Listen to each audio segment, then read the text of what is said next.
Então, Gênesis capítulo de número 6, nós vamos ler a partir do verso de número 5. E o Senhor viu que a maldade do homem na terra era grande e que toda a imaginação dos pensamentos de seu coração era continuamente má. Então o Senhor arrependeu-se de haver feito o homem na terra e isso lhe pesou no coração. E disse o Senhor: destruirei da face da terra o homem que criei, tanto o homem como o gado, os animais que rastejam e as aves do céu, pois me arrependo de havê-los feito. Noé, porém, encontrou graça aos olhos do Senhor. E estas são as gerações de Noé.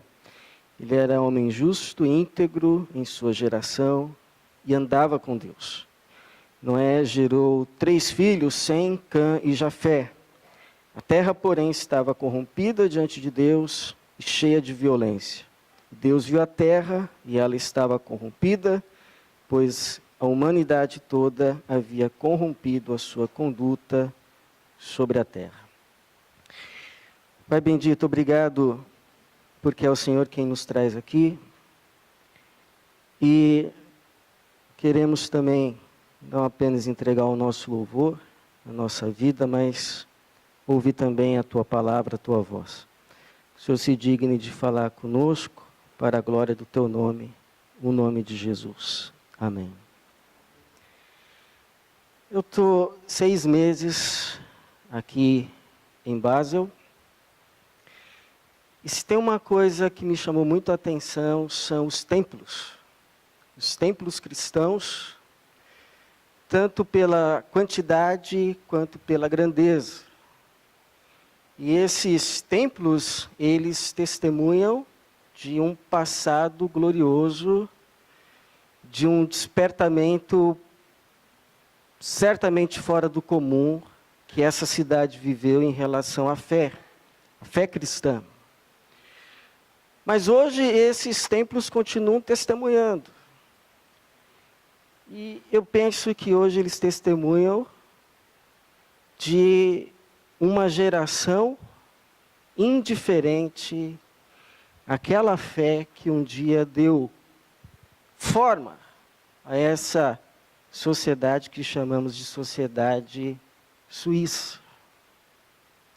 Porque eu não sei se você repara, a impressão que eu tenho é que as pessoas passam pelos templos igual eles fossem assim um quadro antigo, que a pessoa ganhou de alguém querido, e ela não quer se desfazer dele. Esse quadro já não tem muita significância para ela. Ela olha para o quadro e o quadro não faz muita diferença para a vida dela. Mas ela deixa ali, afinal de contas, ela tem um apego emocional àquele quadro, e o quadro fica ali, passam-se os anos, ele está ali, mas não faz muita diferença. E essa indiferença, não só para com os templos, mas para com a fé, que nós chamamos de fé cristã, parece sim que é uma indiferença só comparada a indiferença dos tempos de Noé e a indiferença que Jesus profetizou a respeito dos últimos tempos que antecederiam a sua vinda. Jesus, uma vez comentando sobre a história da Arca de Noé, disse que a sua vinda seria como foi nos dias de Noé, onde as pessoas comiam e bebiam, casavam e se davam em casamento, até a hora que o Noé entrou na arca, a porta se fechou, elas não se deram conta, e só vieram a se dar conta quando veio o dilúvio, e levou a todas. Porque elas vinham a arca de Noé, mas era como se fosse assim, um templo. O que diz essa arca com a minha vida?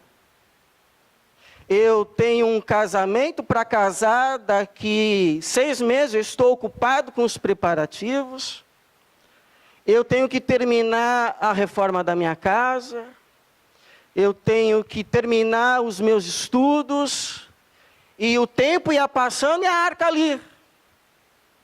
Uma sensação de indiferença para com a arca, com aqueles que estavam na arca, até que chegou o dilúvio. E a Bíblia diz, o Senhor Jesus, que o dilúvio levou a todos. Porque o nosso Deus é um Deus que cura. Mas também é um Deus que fere. É um Deus que ergue, mas também é um Deus que derruba. É um Deus que salva, mas também é um Deus que exerce juízo. Esse é o Deus da Bíblia. É o Deus que é o soberano dos soberanos, o Senhor dos senhores, o Rei dos reis e o juiz de toda a terra. Por isso que esse texto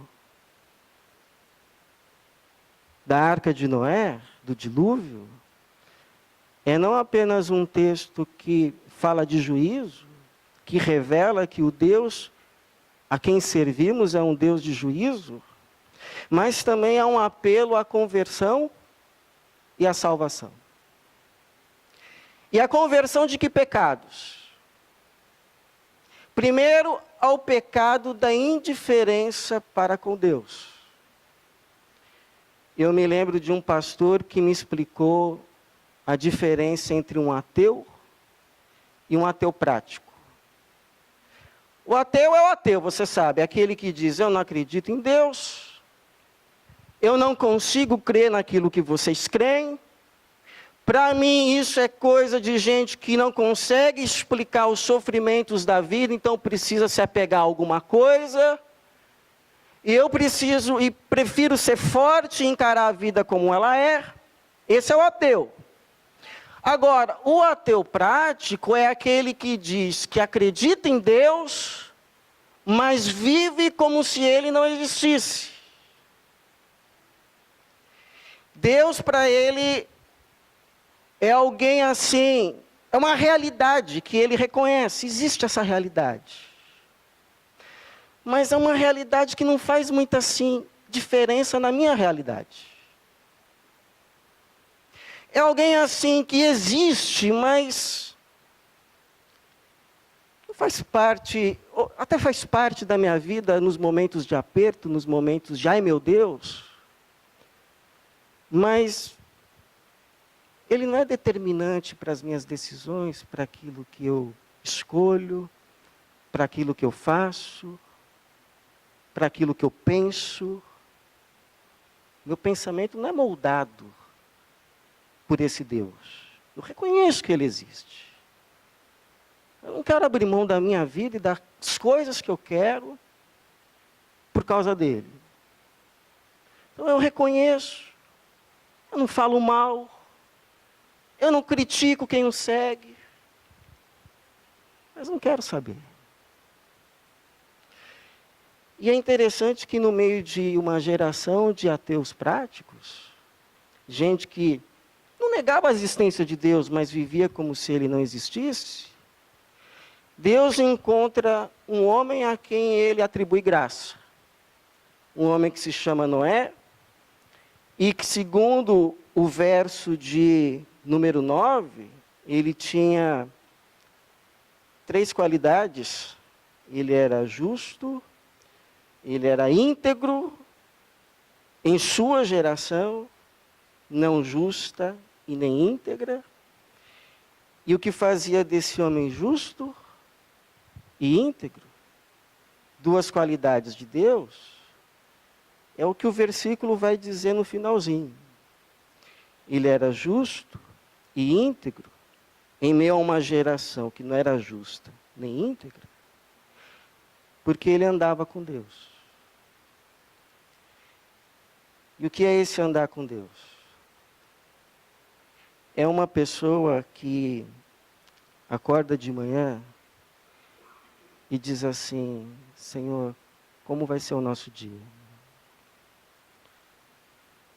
Senhor, hoje eu tenho uma conversa com o fulano.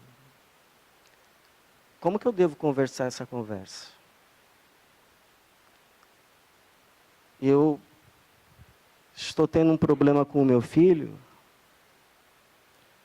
Como é que eu devo tratar esse meu filho?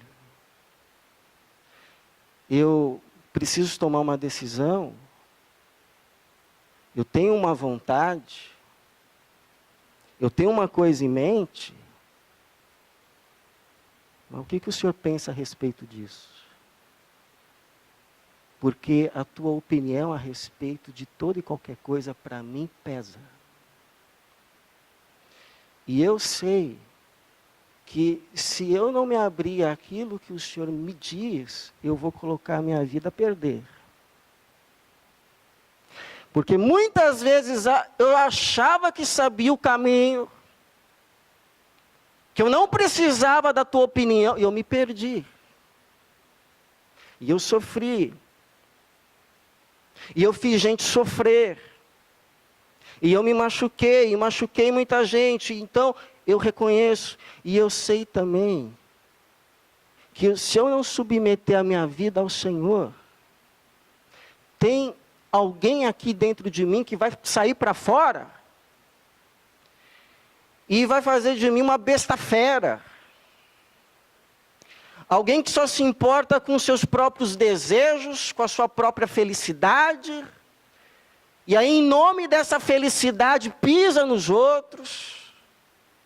Em nome dessa felicidade, olha para o outro e diz assim: eu não preciso mais de você, vai embora. Em nome dessa felicidade, faz o que não deve, mente para um, mente para outro, e eu vou me tornar um diabo. Eu vou trair gente por 30 moedas. Então, me fala, Senhor. Então, esse era o Noé. Era alguém que estava desperto para a realidade de Deus, e Deus tinha peso. Deus fazia diferença. Deus não era alguém apenas que no domingo ele ia lá para ouvir um sermão e para cantar um hino. Na segunda-feira Deus fazia diferença. Na hora de fechar um negócio, Deus fazia diferença. Na hora de tratar de um filho, Deus fazia diferença. Na hora de dar uma opinião lá no cursinho, lá na escola, lá no grupo de amigos, Deus fazia diferença. Então a pergunta que eu te faço em nome de Jesus: qual é o peso que Deus tem na tua vida? Qual o peso? O quanto que Deus pesa na hora de tomar uma decisão? Quanto que Deus pesa? Se busca sinceramente: Senhor, estou para tomar essa decisão, que o Senhor me diz, quanto que pesa? Ou vai tomando, vai fazendo, Senhor, vem atrás. Na hora de fechar um negócio, o que mais é levado em conta? Quanto vai se ganhar? Quanto vai se perder? Ou aquilo que Deus diz ser justo, ser correto, ser verdadeiro? E a última pergunta, com todo respeito e amor pastoral. Qual foi, pergunta esta que um pastor já fez e eu repito: qual foi a última vez que você deixou de fazer uma coisa que você queria, ou fez uma coisa que você não queria, só por causa de Deus? Qual foi? Qual foi a última vez que você falou assim: Senhor, eu queria muito fazer aquilo. Eu queria muito chegar naquele fulano e falar umas verdades para ele. Mas por causa do Senhor eu não vou fazer. Senhor, eu gostaria muito de nunca mais ter que olhar para a cara daquela fulana. ignorar, fazer de conta que não existe. Mas por causa do Senhor, por causa do Senhor, não é porque eu quero não, é por causa do Senhor. Eu vou lá. Eu vou estender a mão. Eu vou perdoar. Eu vou dar uma segunda chance. Qual foi? Sabe o que a gente não sabe às vezes? É que a nossa vontade pode ser muito doce e alegre no começo. Mas se não estiver debaixo da direção de Deus, sempre acaba em tristeza e em amargor. E quando a gente toma uma decisão baseada debaixo da vontade do Senhor, pode ser triste no começo, pode ser amargo no começo, mas depois termina em festa. Porque Deus honra. Deus reconhece. Deus vê. Deus enxerga. Como enxergou Noé. Como enxergou Noé. Deus, no meio daquela multidão de gente que não estava nem aí para a vontade dele, que não queria nem saber dele, que até admitiu a existência dele, mas ele não tem peso nenhum. Deus viu um homem chamado Noé. Deus viu. Deus viu. Sabe o que isso quer dizer?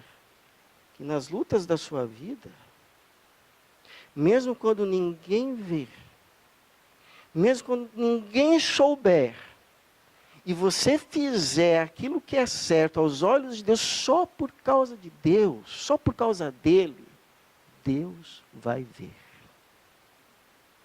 Deus vai ver. E Deus vai te honrar.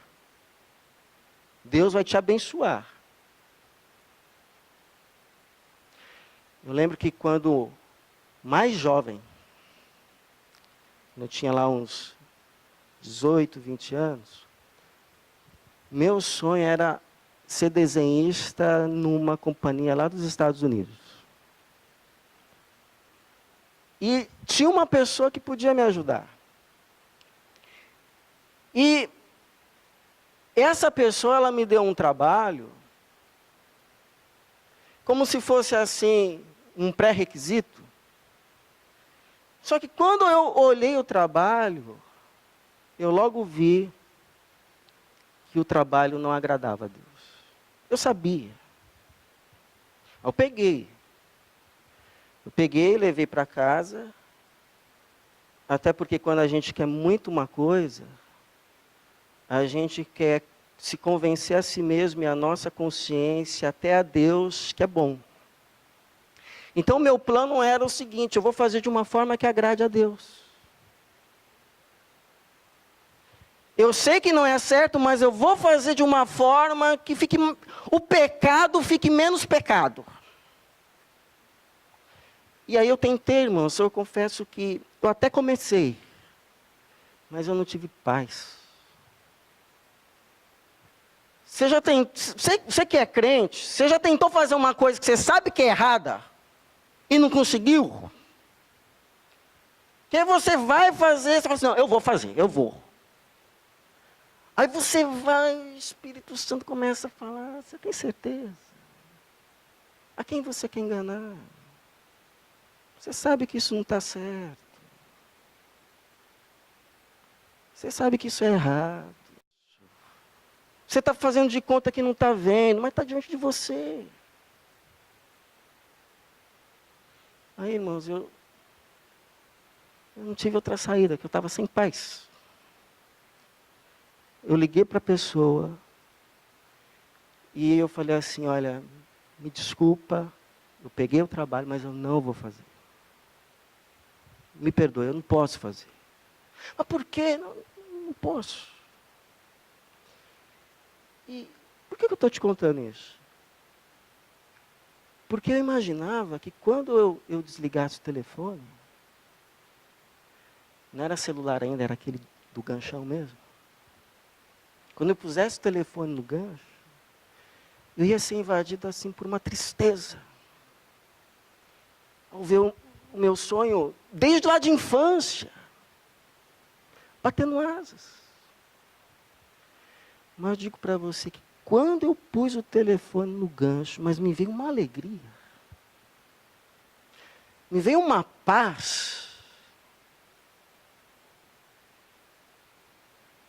Que me invadiu, me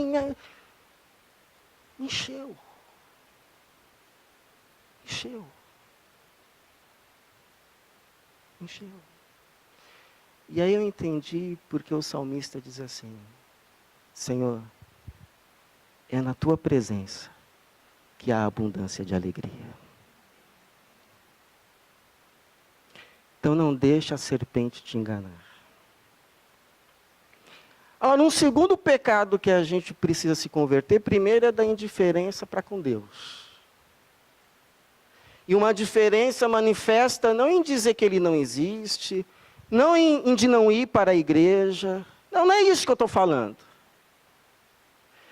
Mas uma indiferença de Deus ficar aqui no templo no domingo. Você saiu de lá, ao que vale são outras regras. Você saiu pela porta, o que vale são outros princípios. É a lei do mercado, é a lei do mais forte, é a lei da selva. Inclusive tem pessoas que ao saírem, um pastor já testemunhou uma vez que uma pessoa ao sair do culto, chegou para ele e disse: pastor, foi ótimo, foi maravilhoso, mas agora vamos para a realidade. Então dois mundos. Aqui é uma coisa, aqui é glória a Deus, aleluia, Deus é bom, Deus é tudo para mim. Deus é tudo para mim aqui. Em uma hora de culto. Passou ali, tudo para mim é o que é tudo para todo mundo, entendeu? Que as pessoas estão correndo atrás, eu também estou. E aí eu entendo que Deus, na verdade, é o patrocinador daquilo que eu quero. E a diferença entre eu e as outras pessoas é que eu tenho Deus a meu favor. Então, faça favor, Senhor, de fazer a tua parte, me ajudar a vencer essa concorrência, me ajudar a vencer essa causa na justiça. Deus se torna um meio para, não o alvo de tudo. Eu acho interessante que quando eu era adolescente, eu frequentava uma igreja que a gente tinha um hábito assim a gente queria firmar uma pessoa, aí a gente dava trabalho para ela. E invariavelmente não dava certo. E aí eu fui me convencendo que além de não dar certo, Deus não faz assim. Porque quando Deus foi escolher alguém para fazer a bendita da arca, Deus não escolheu um fulano lá que não estava nem nada para ele. E disse assim: eu estou pensando em fazer uma arca, aí o que quiser, você topa? Deus podia ouvir assim, algo assim: gastar 100 anos da minha vida fazendo um barco de madeira? Estou fora. Eu quero construir minha casa. E o Senhor faz favor de me ajudar, porque o Senhor é Deus, o Senhor existe para quê? Então, por favor. Outros poderiam dizer assim: o senhor quer uma arca? Qual que é o tamanho assim? 150 metros de comprimento, 50 de largura, 25 de altura. Ok, pode deixar. E a arca estava até hoje lá. Ó. Não, Deus foi escolher alguém que andava com ele e alguém com quem ele dividiu o seu coração. Porque geralmente quem se importa com Deus, se importa com aquilo que Deus se importa. Quem se importa com Deus, se importa com aquilo que Ele se importa. Não é, vamos construir uma arca? Estou dentro. Pode contar comigo. Ainda que eu tenha que dedicar 100 anos da minha vida para esse projeto do Senhor, eis-me aqui. Então vamos. Então vamos. Pode contar comigo. Então, um segundo pecado que a gente tem que se converter, que vem logo depois da indiferença para com Deus, é a indiferença para com o outro. É a indiferença para com o tu. É a indiferença para com o ele, para com a ela, para com o vós, para com eles. E a gente fica conjugando todos os verbos só na primeira pessoa do singular. Eu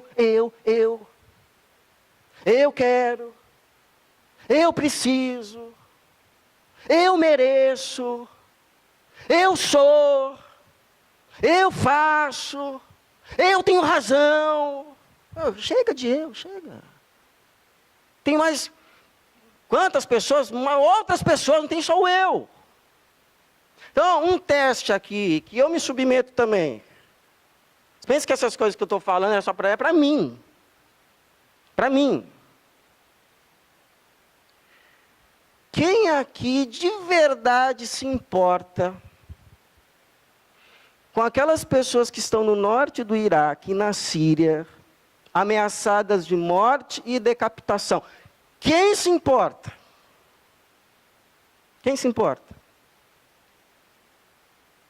É capaz da gente se preocupar mais em comprar um tapete novo para a sala do que com eles.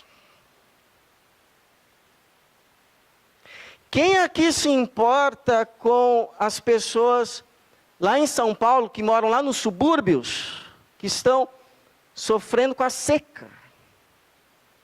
Seca. Seca em São Paulo. Vai me dizer que não é Apocalipse. Quem aqui se importa com o pessoal lá na África que está morrendo de ebola? Eu me importo, pastor, com tanto que eles não vêm para cá. Eu me importo.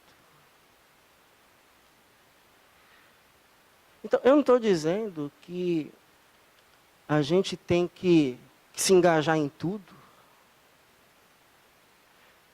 Mas é estranho alguém que diz que anda com Deus não se importar com mais nada a não ser aquilo que diz respeito só a si mesmo. Só. Porque aqueles que andam com Deus, como foi no caso de Noé, Deus compartilha o coração e Deus compartilha parte da sua missão. Então a vida não é uma questão assim, Senhor, eu quero tal coisa, eu quero aquilo. Vem, Senhor. Mas a vida com Deus, não é isso a vida com Deus. Não é isso a vida com Deus. A vida com Deus é, Senhor, eu não sei mais quantos anos eu tenho de vida, mas uma coisa eu quero servir ao Senhor. Eu quero viver para a Tua glória. Eu quero que a minha vida tenha um significado maior do que só viver para mim mesmo. Então, Senhor, qual é o plano? Qual o plano? Para onde que vamos? É para o norte, é para o sul? Aonde? Aonde que nós vamos? E aí o Noé, eu não sei se o Noé tinha outro plano de vida, mas ele se deu de cara com o juiz de toda a terra, o soberano dos soberanos, o rei dos reis, o senhor dos senhores, e Deus disse assim para ele, olha Noé, eu tenho aí uma agenda, daqui 100 anos vai vir um dilúvio, e eu sou o juiz de toda a terra, e o meu juízo não é só para condenação, é para salvação, porque quando eu vejo uma árvore com um galho comprometido com fungo, eu corto esse galho para que se preserve a árvore. Eu sou um médico que quando vê um paciente gangrenado nos dedos, eu infelizmente vou amputar um dedo para não perder o corpo todo, a vida. Então, eu vou precisar fazer uma cirurgia aqui na humanidade das maiores. Das maiores, mas é para salvação, é para dar continuidade. Aliás, irmãos, eu não quero dar uma de advogado de Deus, mas a verdade é uma só. que talvez nós tenhamos chegado como humanidade até esse ano de 2014, porque de tempos em tempos Deus foi exercendo juízo. Porque o que o texto está dizendo aqui é que essas pessoas elas já estavam destruídas por dentro. Diz que estavam corrompidas, é como uma maçã que por fora está vermelha, mas por dentro já está podre. E quem está destruído do lado de dentro, começa a destruir tudo do lado de fora. Se Deus deixa, acabava todo mundo. Então, não é daqui 100 anos, vamos ter que fazer isso. E olha, eu olhei para toda a terra, você é o único que ainda está andando comigo. E aí, porque o Noé entra no plano do Senhor, o Noé se torna não apenas alguém salvo, Deus não apenas o salva, mas faz dele um instrumento da sua salvação, e não só para a sua família, que eram ali mais 7 pessoas. Deixa eu te falar uma coisa, junto com o Noé e as 7 pessoas que estavam com ele, estavam também 10 povos, no mínimo. No mínimo, 10 povos. Porque lá no capítulo de número 10, vai dizer que da descendência de Noé, vieram os seguintes povos, versículo de número 16. O Jebuseu, o Amorreu, o Girgazeu, o Eveu, o Arqueu, o Sineu, o Arvadeu, o Zemareu e o Amateu. E também os hebreus, de onde vieram os judeus, e de onde veio quem mesmo? Jesus. Porque os judeus vieram dos hebreus, que vieram de um tal de Éber, e que veio de Sem, que era filho do Noé. Então, posso te dar uma notícia? Qual que é o seu sonho? Qual que é o seu plano de vida para os próximos anos? Se você inventar de andar com Deus,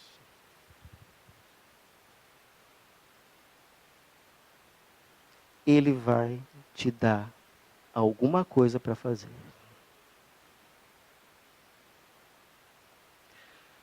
E esse algo que Ele vai te dar para fazer, primeiro, não é você que escolhe. Não foi o Noé que um dia acordou assim de manhã e disse, vou fazer uma arca. Deus, me ajuda a construir uma arca. Esse algo que Deus vai te confiar a fazer, pode ser grande, pode ser pequeno. Pode ser muito, pode ser pouco. Mas não é isso que importa. O que importa é que se foi Deus que te deu, esse algo vai fazer muita diferença. E para muita gente. Porque o que Deus faz por meio de uma pessoa, ainda que seja pequeno, se torna grande.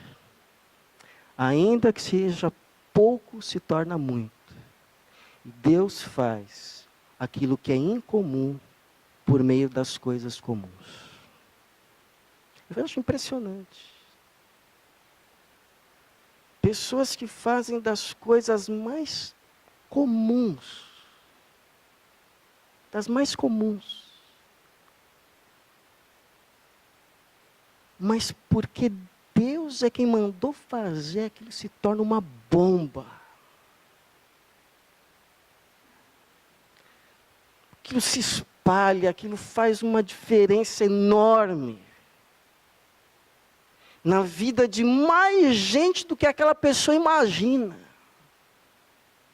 Acho que o Noé não se dava conta que lá com ele tinha mais de 10 povos e o Salvador que viria.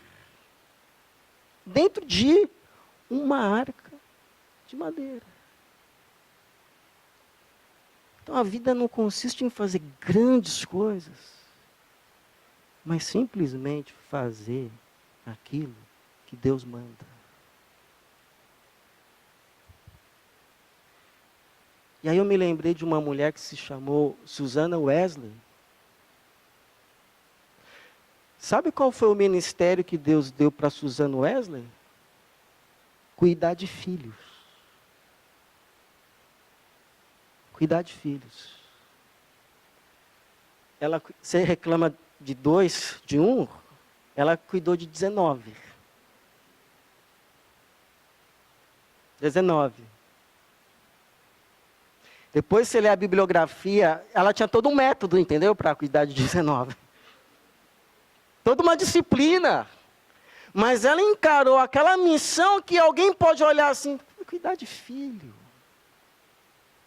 Eu estou na época assim da independência da mulher, amém. Deus pode te dar um campo na África. Deus pode. Mas Deus pode te dar um campo missionário lá no seu trabalho, na casa de família que você labuta. Deus pode. Deus pode engajar você numa causa humanitária. E aí daqui a uns anos você ganhar o prêmio Nobel, já pensou? Igual foi o caso lá da paquistanesa. Deus fala assim, ó, faz um blog aí para mim. Aí você faz o blog, pronto. Deus mandou fazer, esse negócio aí vai fazer uma diferença, porque Deus foi que mandou fazer. Ou então Deus pode te dar um ministério na tua igreja. Você vai abraçar pessoas que chegam aqui e vai fazer uma diferença. Porque como eu disse, tem irmão que abraça assim, ó. Oi, tá bom? E aí, tá, mas chega um assim, igual o Josimar, que vem, abraça, beija, joga para cima, joga confete. Faz uma diferença. É porque Deus que deu, entendeu? Agora vai eu fazer isso. O que foi? Aí, pastor, está me estranhando? Foi Deus que deu. Então não adianta a gente querer fazer tudo, entendeu? Porque senão é Deus dá. Então, e Deus pode te dar, talvez assim, cuidar de um orfanato com 100 crianças que não são tuas, ou te dar para cuidar as crianças que são tuas e dizer assim para você, olha, cuida delas, porque são minhas. São minhas. São minhas. Não se esqueça disso, são minhas. E aí a Susana Wesley ouviu isso e cuidou dos 19. Para resumir a história, um foi um tal de John Wesley, que você sabe o final.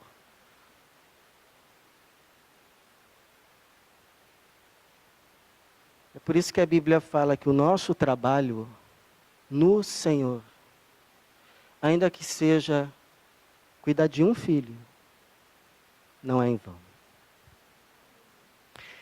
Quando Deus faz diferença, a nossa vida não é indiferente. É diferente e faz diferença na vida de muita gente. Por isso que eu não pensei em forma melhor de terminar essa palavra do que lembrando aos irmãos a letra daquele hino que diz, se sofrimento te causei, Senhor. É interessante, né? A gente tem o poder de causar sofrimento em Deus. O texto diz aqui que o coração de Deus pesou. Se o meu exemplo fez alguém cair, se em teus caminhos eu não quis andar, perdão, Senhor. Se vão e fútil foi o meu falar, ou seja, sabe, as nossas muitas razões. Se a meu irmão não demonstrei amor, se ao sofredor não estendi a mão, perdão, Senhor. Se indiferente lutar por ti, devendo estar muito firme no labor, perdão, Senhor. Escuta, ó Deus, a minha petição e vem livrar-me das incertezas 1000. Transforma esse pobre pecador. Esse pobre pecador. Amém, Senhor. Amém. E eu te convido a fazer essa oração juntos.